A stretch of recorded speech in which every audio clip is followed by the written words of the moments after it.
I don't know if you've ever had an experience where you've been with friends and you laughed so hard you cried. And it's like those moments where you laugh so hard your core muscles are hurting because of how hard you laughed. But then trying to communicate that to another person who wasn't there, and you're starting to laugh again, you're struggling to tell the story, and they're just looking at you in some kind of deadpan way, like not getting it at all. Like, what do we say when you experience that? Well, I guess you had to be there. And I wonder if in some way Luke is feeling that way about writing this moment. This is a critical moment in salvation history, in human history. It's the birth of the church. And I believe the Holy Spirit is still massively at work, still mightily working in people's lives, and still opens our eyes to receive the written word so that it can bring transformation in our life. But I do think there's a measure where we're reading this and we're not experiencing what that moment carried like those who were there. It was very specific. They were there in one place.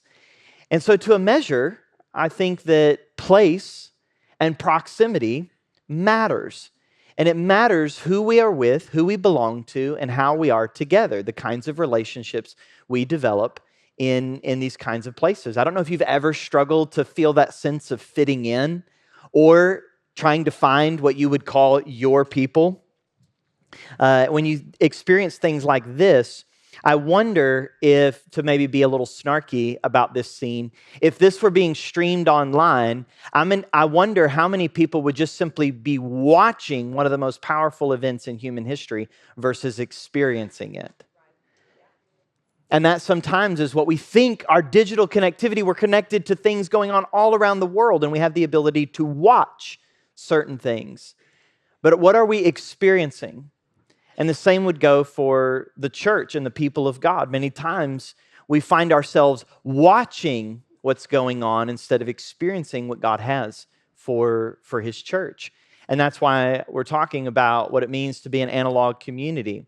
An analog community of real relationships with real people and in real spaces. It's the spaces part I want to draw a little more attention to today. But this is what we're covering, is what it means to be a church of analog community, real relationships with real people and in real spaces. Now, this is not an anti-technology rant. I don't think the pulpit should ever be a rant. It's not a rant. I'm not even anti-technology.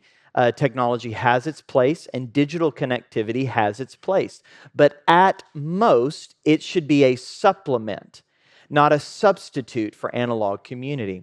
And many of us, mostly unintentionally, have started to utilize our digital connectivity as a substitute of real relationships with real people. Now, when it comes to belonging in community, God considers belonging in community essential to our humanity, what it means to be human. In Genesis chapter 2, verse 18, God speaks to the lone human and says it's not good for man to be alone.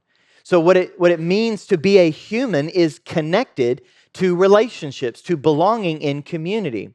But in addition to it being essential to our humanity, God also considers belonging in community essential to being His people being the church.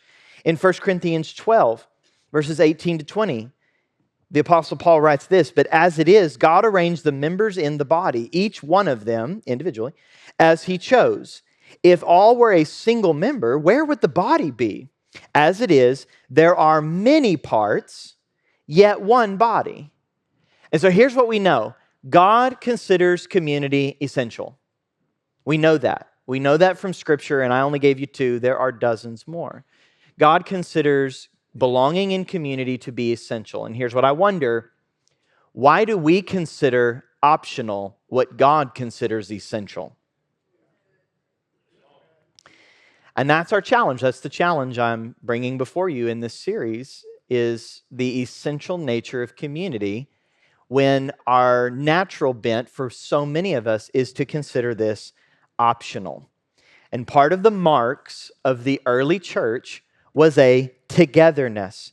If you look again at Acts 2:42, and it talks about the four features of what the church devoted themselves to, it says that those who were baptized, those who were there and were baptized and belonged to the church, devoted themselves to the apostles' teaching. So yes, there's a place for instruction.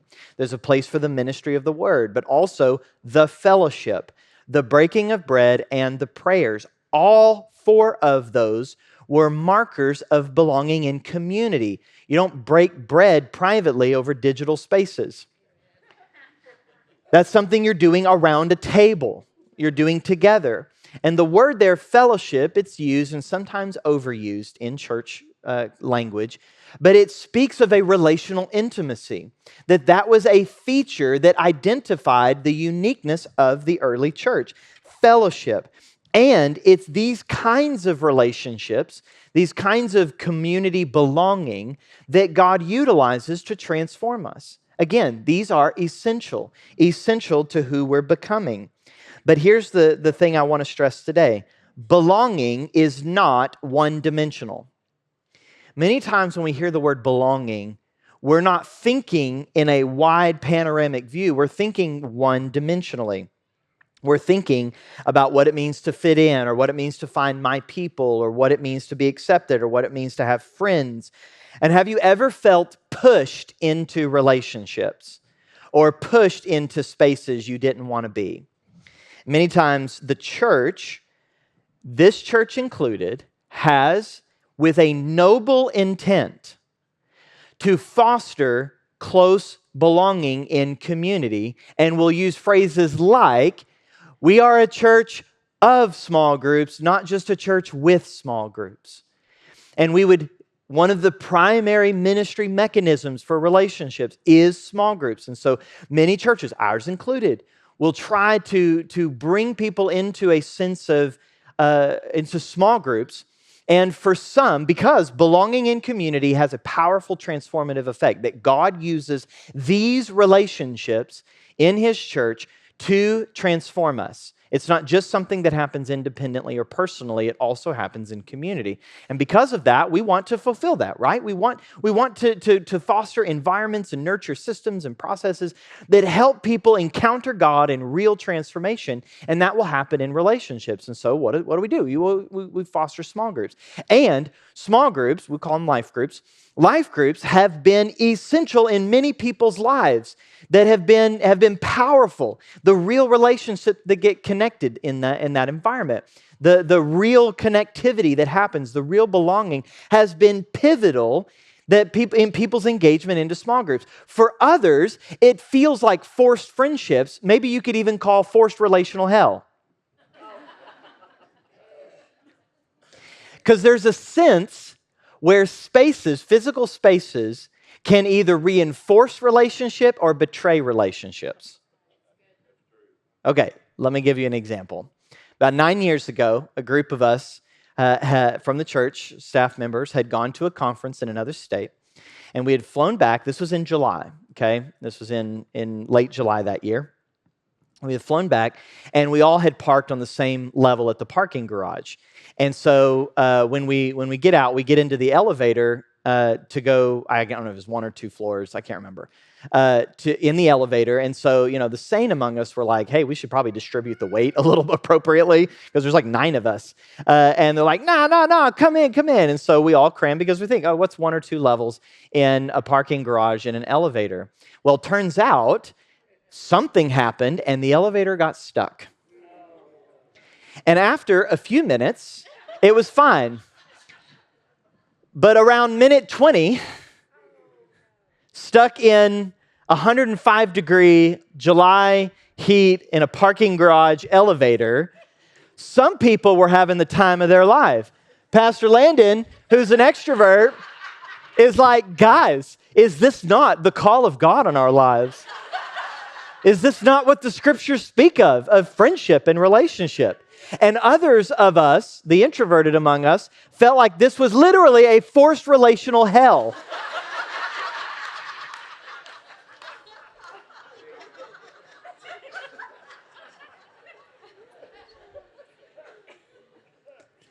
So for some of you, small groups are like Landon. Go back to Landon's picture. Some of you, like small groups, are like this. You're like, this is the time of my life. You are the people I've been looking for my whole life. You're my besties and we just met. Like some of you are excited about that. And others, small groups, are like me, and it's like you're forcing it. You feel like you're being forced into relational hell. And these are not my best friends. Why are you treating me like a best friend? Okay, so this is a way of understanding how space affects relationship and how relationships can either be reinforced by space or betrayed by space. Now, as a whole, I'm going to walk through a number of things. The irony is not lost on me that I am giving you my notes through digital means. And today, I'm using a TV on stage to communicate an idea about going analog, okay? The irony is not lost. I just have to call attention to it because what I want to share today, I think you'll better understand and connect with when you can see it visually. So regardless of how you feel, there is a space, there is a necessity to belong in community, and that community is also connected in proximity. One of the things from verse 1 of Acts chapter 2 is that they were all in one place. So there was a sense of the experience being connected to proximity, to space, to a place. They were together in one place. So place does have an impact when it comes to finding belonging, cultivating community, and finding whoever your people are. But belonging is not one-dimensional. It's not just one kind of relationship where you feel that belonging. There's actually 4 spaces that cultivate, that give you a sense of community. Now, first on the onset, before I give you and define these 4, the most important relationship all of us have is our relationship with God, the divine relationship. God never wants us to cultivate other relationships at the expense of our relationship with Him. But our relationship with Him isn't just me and Him got our own thing going and that's all I need. There is a role for belonging in other spaces, in other places. And belonging, though, is not just about one of these spaces. God works in each of these spaces to disciple us and to give us a sense of belonging. So just quickly giving you a summary of this, these 4 spaces affect our sense of belonging, and we actually belong in all spaces, not just in individual spaces. We make connections in all of these spaces. These connections they have a measure of significance in our life. We're called to participate and commit in each of these spaces, but all of them, not just some of them or one of them. Okay, so the public space. This is the environments that are like 100 or more people. And the key to this environment is that you're engaging in some kind of external resource. You're doing something together. It's about an event or an experience together. Social environments, and this is what's being lost. It's this space that's taken the biggest hit in our society. And these are the spaces where there's 20 to 70 people, and you're making loose ties. You're connecting at a surface level with groups of people. And I would say this is where many times the introvert-extrovert divide is the strongest. Extroverts tend to be just fine and activate really well in this space. Introverts find this space terrorizing. I got a few amens. That was the skittish, introverted amens there. Then there's the personal spaces. These are our close friends. These are people that we really do share life together. That there's not a lot of hiddenness in the parts of our life and our full identity. But then there's the closest of the closest relationships. We'll call those the transparent relationships. These are the most intimate relationships we have, people that we would consider our best friends. And our life only has enough emotional margin for there to be only 2 to 4 of these relationships in our life. Hey, if you enjoyed this clip of the message and you want to listen to the full thing, hit the link below and it'll send you right over. Thanks for watching.